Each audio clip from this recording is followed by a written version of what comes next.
Nayanig ng malakas na lindol ang bansang Japan at Venezuela ngayong umaga, habang muli na namang nakaranas ng heatwave ang ilang bansa sa Europa, dahilan para mawalan naman ng kuryente ang malaking bahagi ng bansang France. Ang mga balita mula sa ibayong dagat tinutukan sa Global Headlines Report ni James Galange.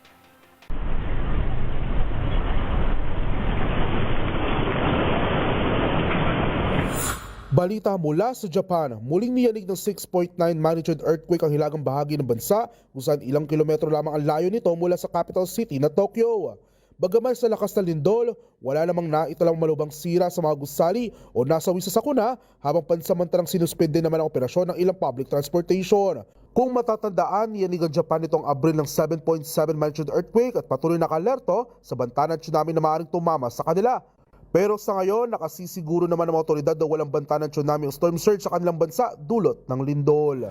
At sa iba pang balita, pumalo naman sa halos 40 degrees Celsius ang temperatura sa France, United Kingdom at Spain na siyang pinakamataas na naitala magmula pa noong 1950. Itinaas naman sa red alert ang maraming bansa sa rehiyon dahil sa muling banta ng heatwave na maaaring maranasan. Dahil din dito, nagkaroon naman ng malawakang brownout ang France matapos pumalo sa 30 degrees Celsius ang temperatura, ang pinakamait na klima na kanyang naitala mula pa noong 1947. Ayon sa ulat ng Copernicus Climate Service, senyales ito ng patuloy na paglala ng climate change sa mundo, kung saan ang Europa ang pinakamadaling maapektuhan sa lahat.